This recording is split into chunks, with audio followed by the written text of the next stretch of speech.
Hello everyone, and welcome to today's episode of The Trish Lynn Show. Today we are talking about reclaiming your voice and your personal power, and we have Barb coming on with us. Let's give Instagram a second here to notify y'all that we are live.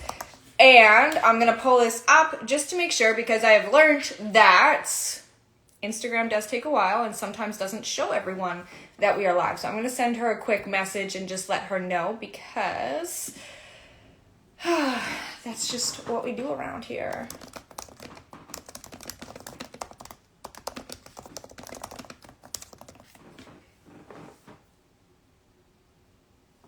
Why worry about it? People can see if we're live and we can go on and tell them, right? So she's been notified. We'll give her a second. I know Instagram's probably still putting all of this out there. Oh well. There you go. I just got notified on my other page that I'm live. So that is how long it takes Instagram to push it out.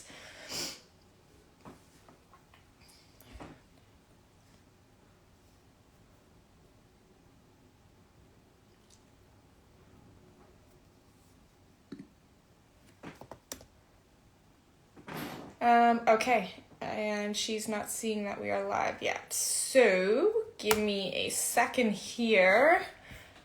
There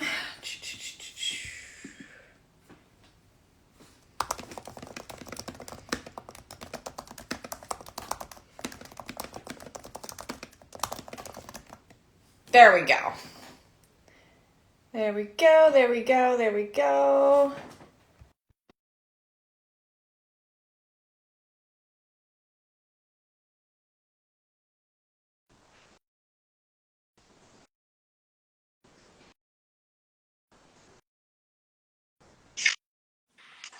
There we go. I'm a newbie to Insta Live, and I've got a cute story on that one. But I wasn't going to share that aspect of it. I'm sitting here talking to myself, waiting for Instagram to push it out, and then it took a while, and then I finally saw it on my other page that I'm live. I'm like, okay, so it took that long for Instagram to push it out and let everyone know. So that's why I just go in and message. It's quicker now, because you don't know how long it's taking Instagram to push it out, if Instagram's even pushing it out or not. And then a lot of people aren't even seeing that we are live when we are live. yeah, So, crazy. Yeah, thank you for joining me today on Thank the you for show. having me. I'm so excited is this your first Instagram live? As a guest. So, just if I could just do a funny story. Go for it. This summer, I'm from Calgary, Alberta, Canada. So every summer we have the greatest rodeo show in the world, the Calgary Stampede, right? So I happened to be at the Stampede parade, and I thought, here's a great way for me to do an Instagram live. So I went through it and pressed it, and I'm talking away, and I was featuring, and then it popped up a question. So do you want to go live? So I pressed it anyways, and then I said, well, folks, I've been nattering on about this wonderful parade, and I wasn't live. That's amazing. That's amazing. So. I have been to the Calgary Stampede once when I was younger. My grandparents took me. I remember going there. I was a big horse girl growing up, competing. So I remember going to Spruce Meadows, and that was like the highlights. Spruce Meadows is nice, yeah. It's gorgeous. Such a gorgeous place. Yeah, that's a funny story. Technology, Yeah. It's fun, and that's why it's such a free-flowing show, and just having these real conversations. There's no editing, there's no whatever happens, because this is real life. These are the things that we go through, we experience, we are showing up every day online, growing our businesses here, and this is what happens. These are the difficulties that we go through. It's not all glitz and glamour that, we see through a lot of high-end coaches and their highlight reels. It's the fun Yeah, stuff, you know, the things that we get to exactly. experience and the screw ups and the learning and all of that. And that's what I love about this space. And being able to, you know, we're talking today about reclaiming your voice and your personal power. Hmm. And I have gone back so many times and just watched my own evolution through my social media content. And in that, it's so powerful just to come back and see how much I have grown. And just from my business page alone, that is not that old because I got hacked on my previous page and had to start all over. So I can't even get in there to see, you know, the growth I can only imagine. My dog's right here, being annoying. Oh, I love me some puppy love. But yeah, so I would love for you to come on. I kind of skipped this part because we jumped into this story and whatnot, but I'd Yeah. love for you to share with the audience who you are and what you do. And then we'll dive into this conversation. Awesome. Thank you. I am Barb Pestusco, owner of Best of Barb Wellness. I'm a health and life coach. And I have been doing this for officially, I would say, for about 2.5, almost 3 years. But honestly, I have probably been doing some form of life coaching for so many years because I was always known in any of my jobs as the office mama. I was the go-to person in the company kitchen where people would just come in and share and know that they could share with me.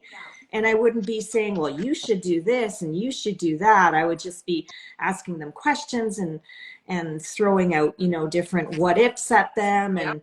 Um, and yeah, that's kind of how my life has been. And so I decided to make it official and just be there to through my own personal journey and what I've experienced, I know that I can help other women who are going through the same or similar situations to thrive and find their voice and reclaim their power and discover what their purpose is. Yeah.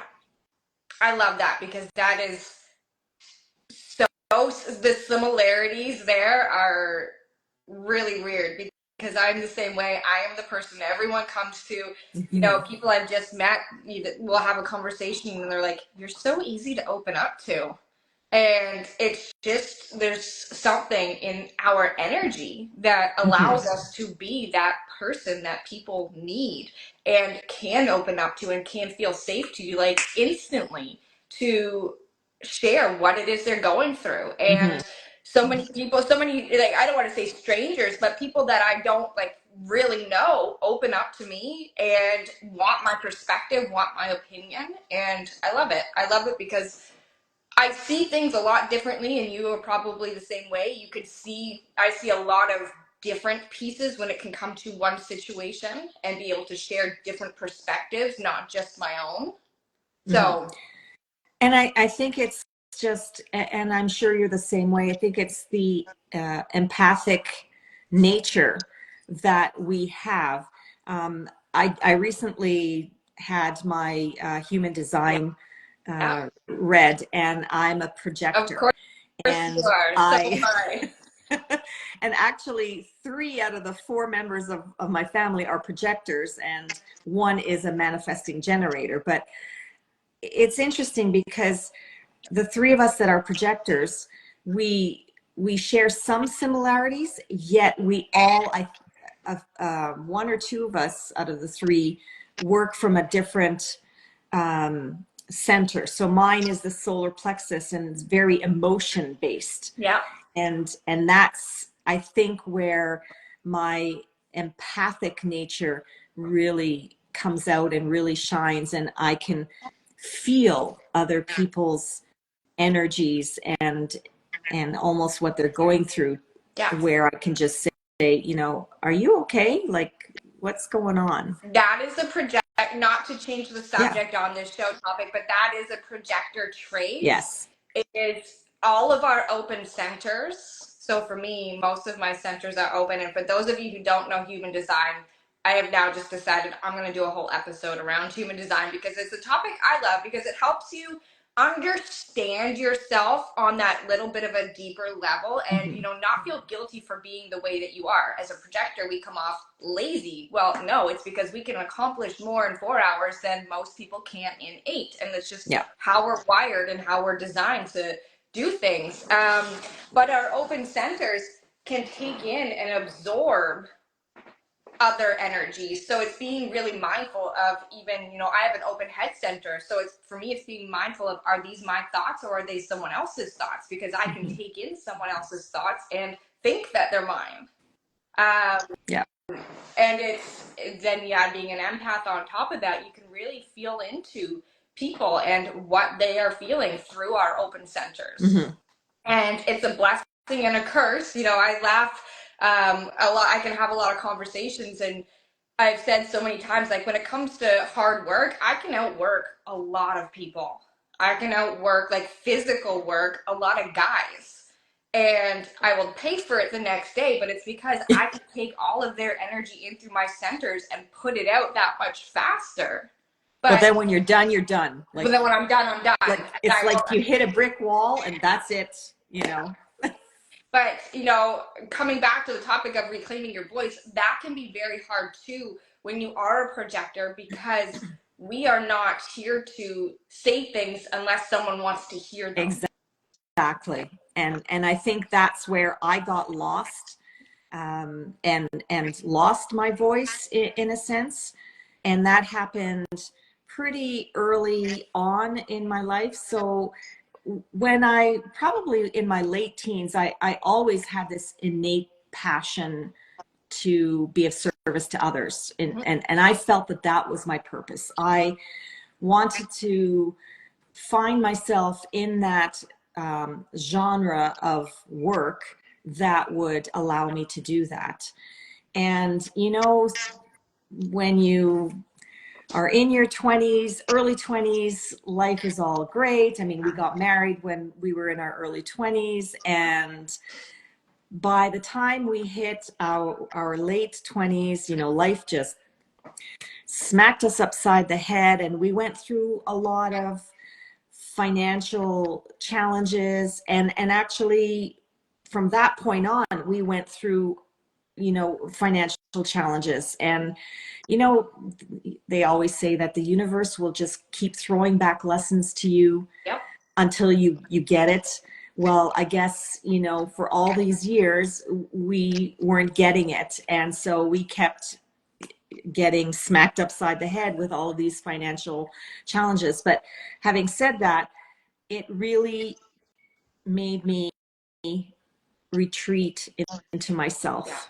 And I felt smaller. I felt that I was unworthy. I wasn't capable of doing certain things. And so I chose different avenues. Like I entered the corporate world, and instead of what I really wanted, which was the health and wellness world, I went into the corporate world. Well, because financially that was the better option. But every job that I had in that field just made me feel smaller. And I convinced myself, you know what, maybe I was just meant to be in the background, just push everybody forward and let them shine and promote them. And that's what I did.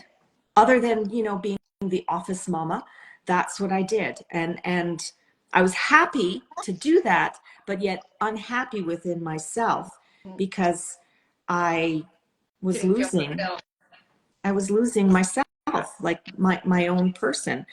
And it wasn't until 2016 where I was also pursuing, like I had some health issues, and I kept going from doctor to doctor to doctor to doctor to say, look, you know what, there's got to be something going on in my body, because and because I was like always cold, I couldn't lose weight, I was just like my nails and like my hair losing, like all of these. It was a Yeah. hormonal issue. And all the doctors kept saying, no, you're fine, you're fine, you're fine. And I finally, that was the one time where I started advocating for myself. And I finally found a naturopath who did further testing and said, yep, you have Hashimoto's and hypothyroidism. Here's what we were going to do. And I was so relieved. I started to cry, not because I had this Because you knew you challenge, were right the whole but way along. exactly, somebody confirmed what I believed was going on, and now I had a solution that I could work with. And I was so relieved, so excited, and that was kind of the beginning of like, you know what? I'm not gonna be quiet any longer. I need to push for myself. And yeah, so that was the beginning of the beginning. That's, I mean, it's sad that you had to keep going on doctors, but I find doctors don't look for the root cause of the Problem, problem. yeah. Yeah, that was a hard word to get out. Yeah, They mask it. They give you medications and mask it instead of finding that underlying root cause. Where exactly. so I have a background in holistic health Okay. and nutrition. So I've like that's one piece that I really and as soon as I started learning and I went back to school, that's one piece I really noticed was the doctors aren't here to help us. They're Mhm. here to really hinder us and just mask whatever is going on. And naturopaths and looking at all of the pieces, asking for those specific tests, you can go deeper. And unfortunately, you have to because doctors won't, even if you ask for it, which is sad. Mhm. Yeah. Oh, But that's so true. And I mean, that's just, health is just one avenue where women are kind of like, shushed. yeah, But there's so many other areas, after divorce, like what you talk about, um, being abused. I have a couple of I have a friend and a cousin who was in a family member, two family members who were in narcissistic relationships, which, yeah, they may not be physically abused, but I think sometimes the mental and it's emotional abuse worse. is so much Yeah, worse because that stays in your psyche, in your mindset. It's they talk about limiting beliefs from when you are younger and what you bring up from past lives even. yeah, But when you are in your present life and you're constantly getting this kind of abuse, I mean, it takes a toll yeah, on you. And yeah. yeah, so it's much harder to be heard or to That want to be heard. Exactly. Well, and that's why I do the work that I do because so my ex is not considered a narcissist because that is a clinical diagnosis, but he has narcissistic traits, and that has been my Mhm. experience.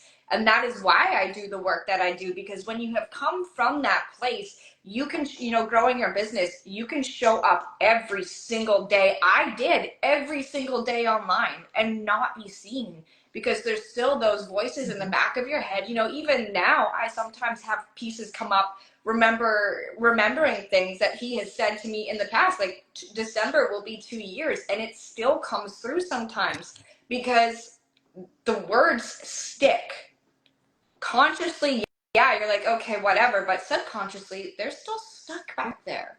And Absolutely. they're gonna pop up, and it's learning to shift that thought and move through the pieces. And in the beginning stages, it is so difficult to see your value, see your worth, see what you do bring to the table, and bring that power back through you. And remember, ultimately who the fuck you are, Mhm. because you lose who you are in that relationship.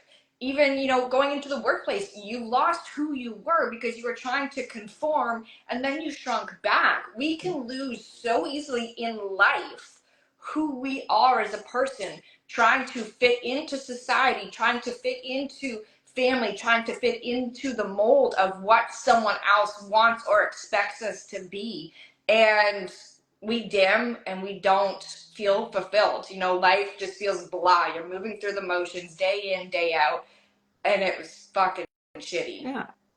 And sometimes, I mean, all it takes is to make that one decision and to take that very first step, even though in reality that first step is, you know, just before that line that you cross over is where you freeze in fear, because right there, that's where all of your fears, your criticisms, that inner voice in your head saying, no, you can't do it. Who do you think you are?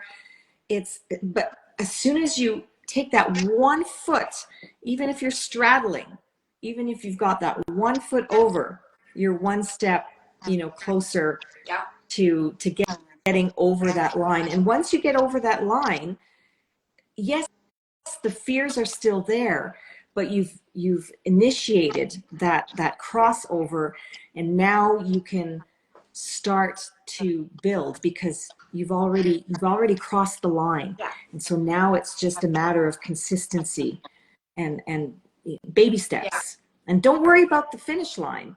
It's those small incremental steps that you take every single day that move you forward to get you to the end.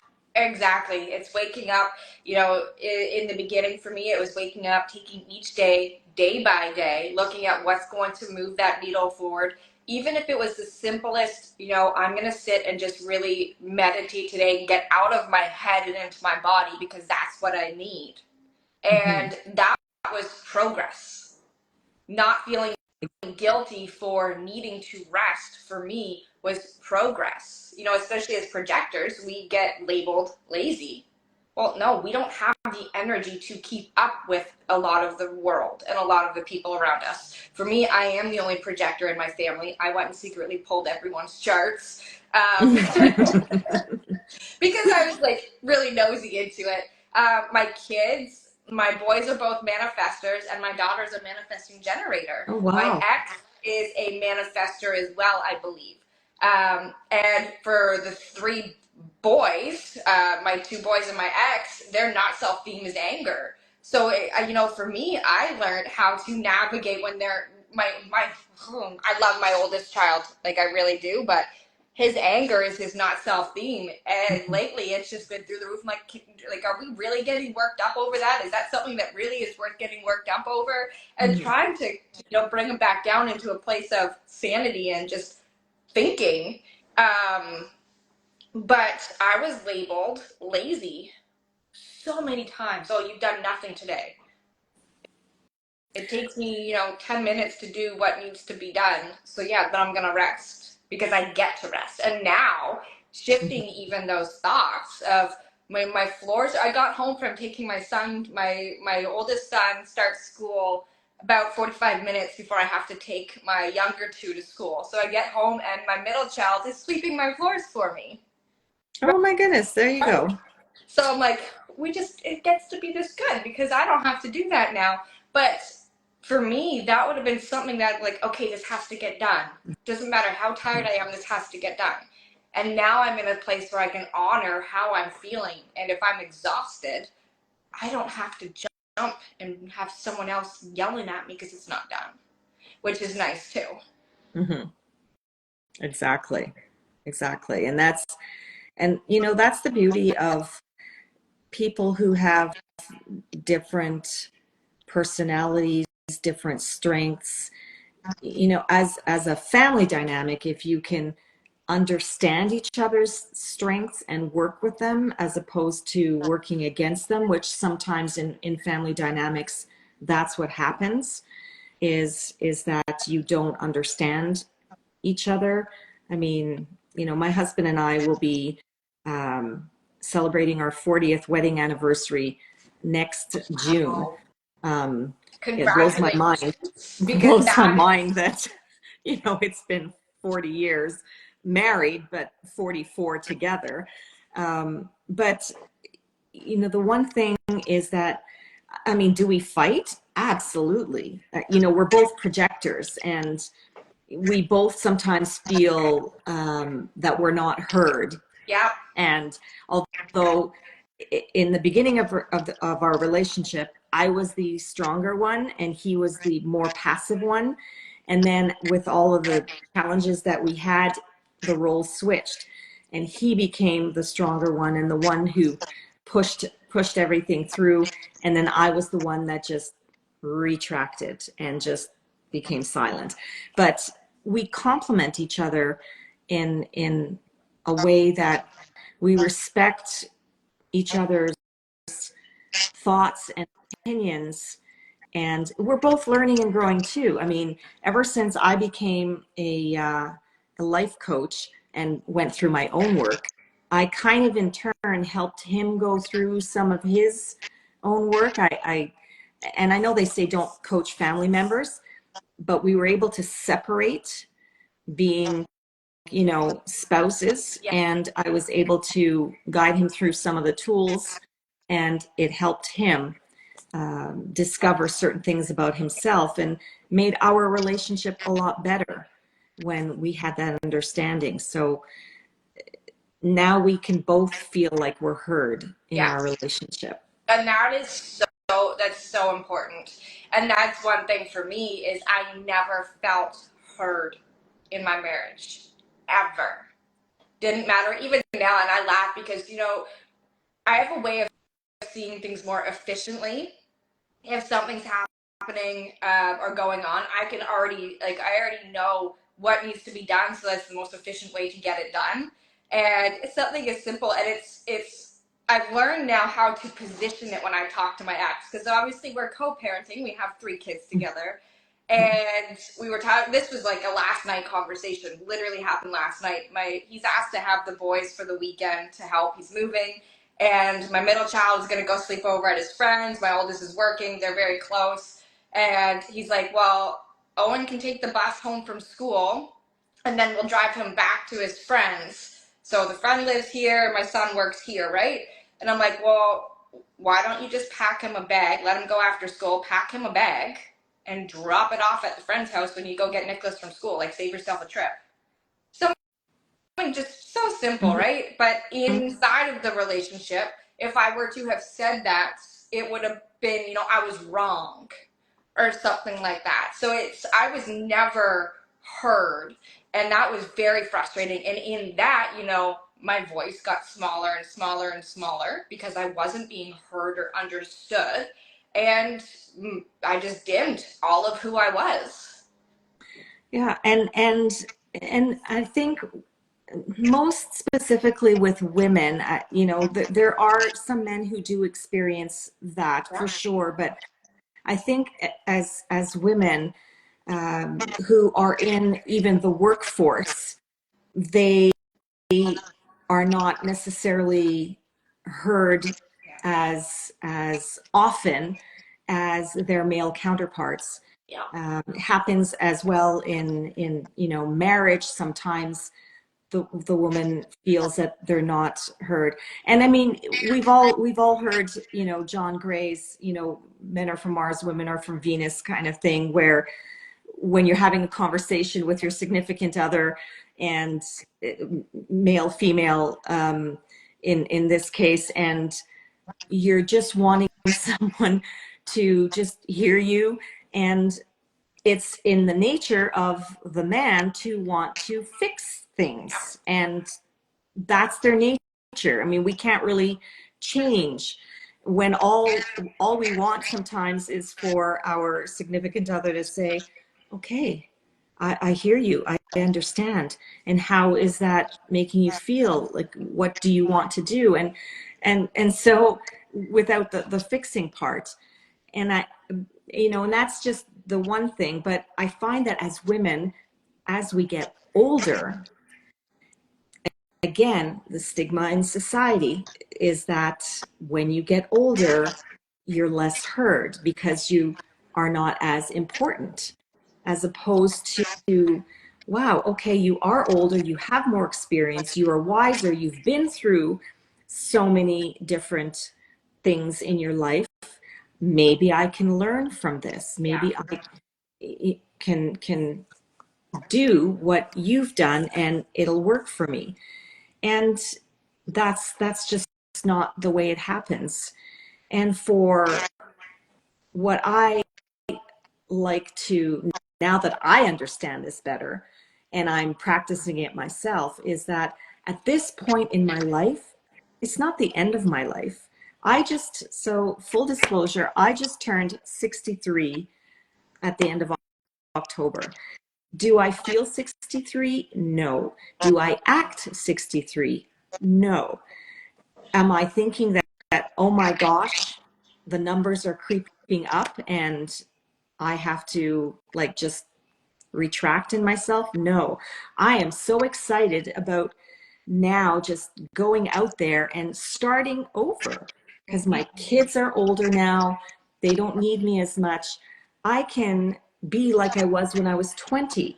And I'm gonna just pause you right there because why is it that women, I'm the same way, okay? My 20s was when I had my kids. I had my oldest at 22, and I believe I was around 29 when I had Emma, my youngest. And why is it that women feel the need we feel like, okay, my kids are old enough now, I get to start living my life? well, a lot of women don't feel that way. A lot of women feel the opposite. They feel that, oh no, what is my purpose? My kids are gone. What am I going to do now? I don't have meaning anymore because I was a mother. And some women will transfer that into, oh great, now I have grandchildren. Now I have purpose again. And our purpose isn't always just nurturing somebody else. We were all put on this earth, men, women, whatever. We're all humans. We were all put on this earth with a purpose.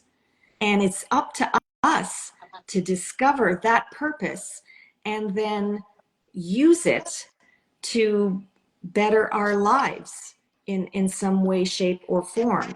And in the beginning, when we have children, yes, part of our purpose is to nurture these human beings into human adult beings and then send them off. They're not ours. They're just given to us for that length of time.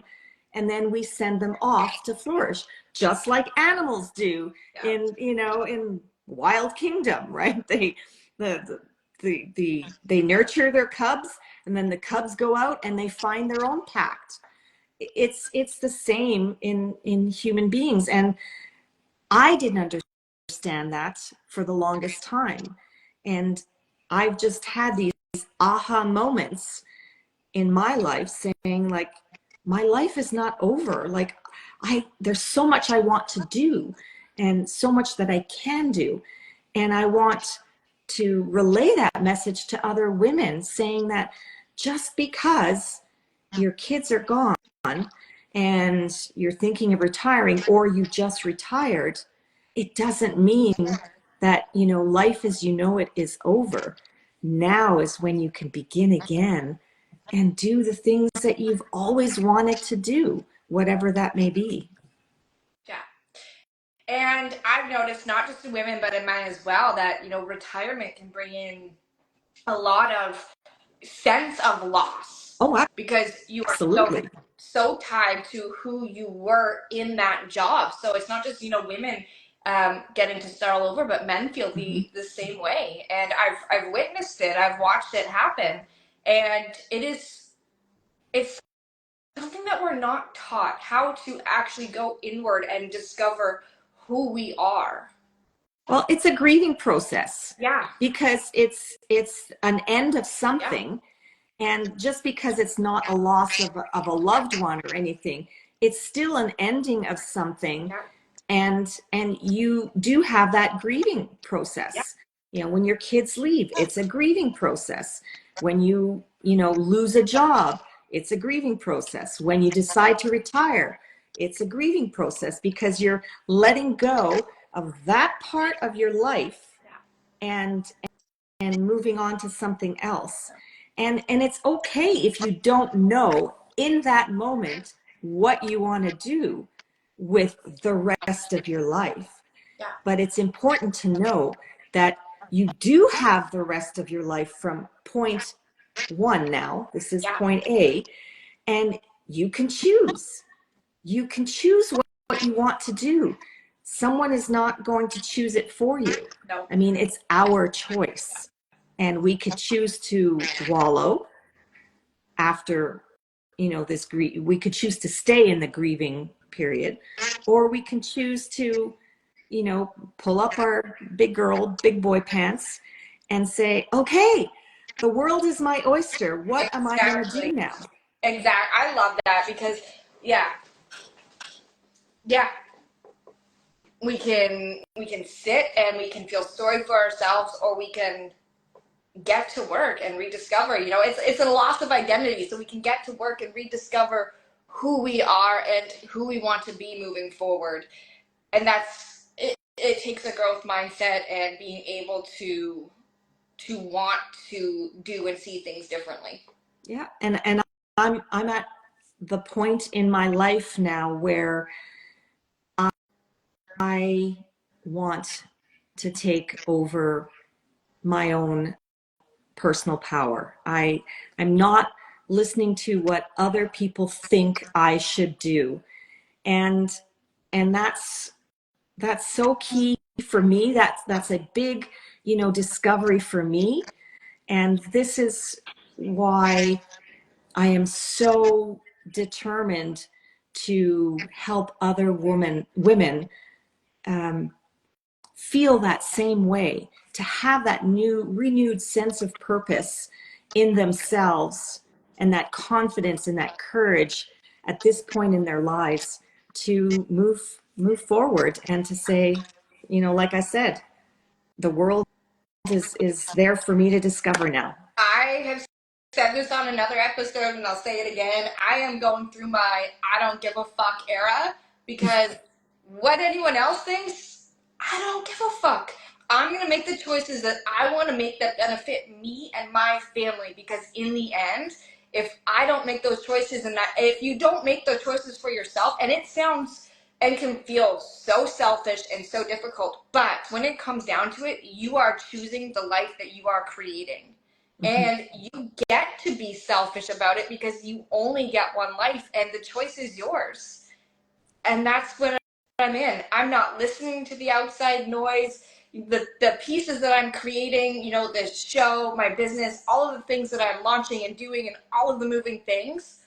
So many people would sit back and say, "You're nuts. You should have a 9 to 5. You're a single mom with 3 kids."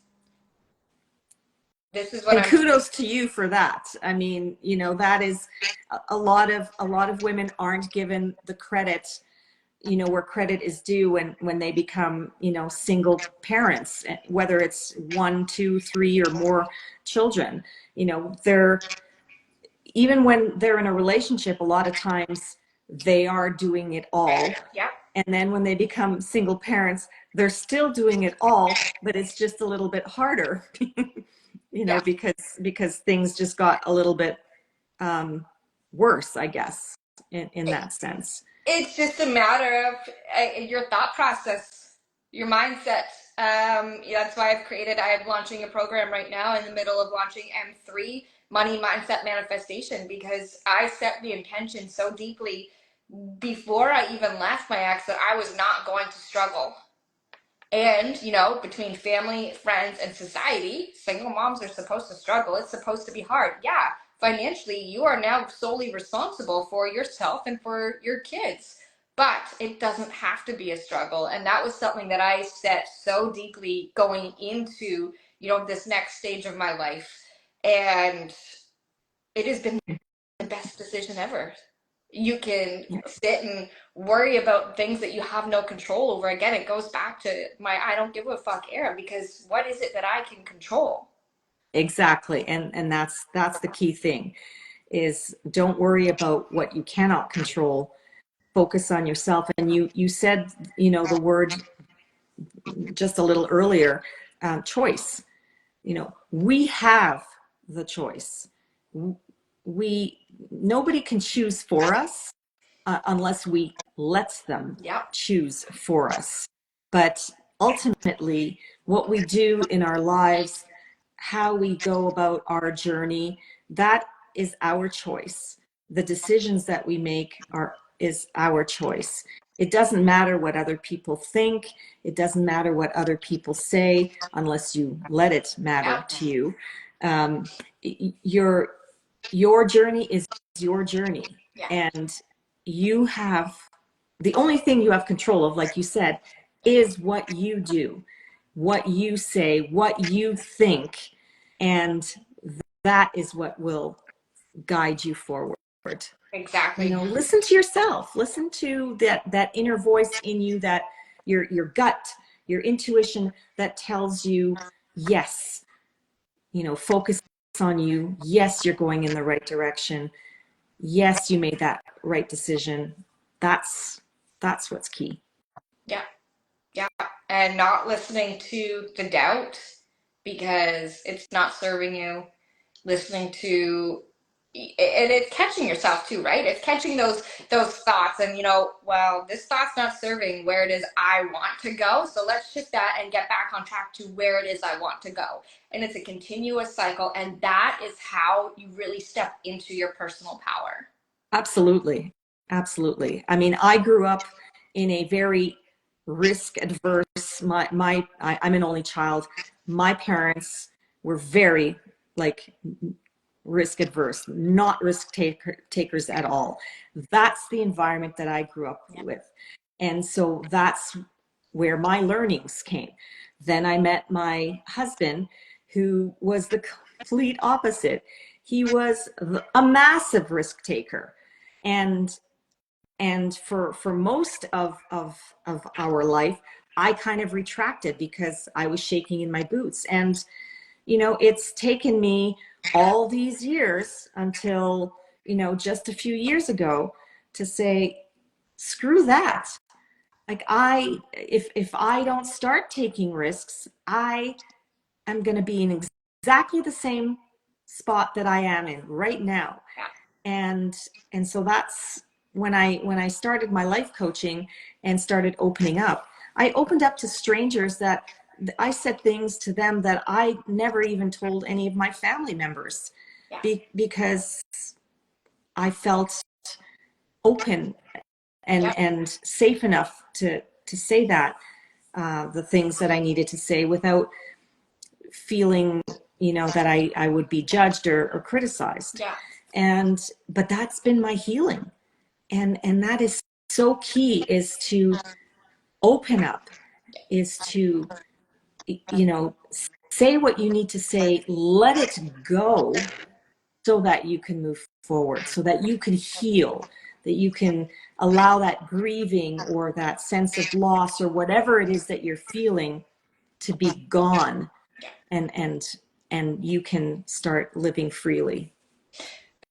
That's it. If you don't take those risks, if you don't take that leap towards where it is you want to go, you're always going to stay stuck in the same spot, repeating the same things over and over. So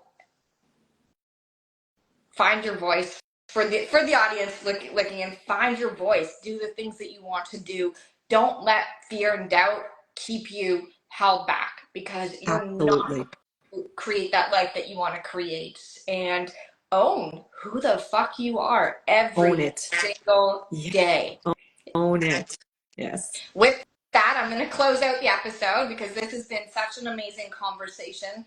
Thank you to everyone who joined in, and thank you, Barb, for coming on here and sharing your story with me, and our audience, and having this conversation. I truly enjoyed it. Thank you so much for having me, Trish. This was awesome. The more that I do this, the more that I, release what I need to in me, and hopefully that resonates with some of your audience out there, and they can feel a little bit more empowered. Yes. And I will be posting your contact information in the caption, so anyone who has resonated with your story and wants to reach out to you, they can find your info there. Awesome. Thank you so much. Bye. Bye.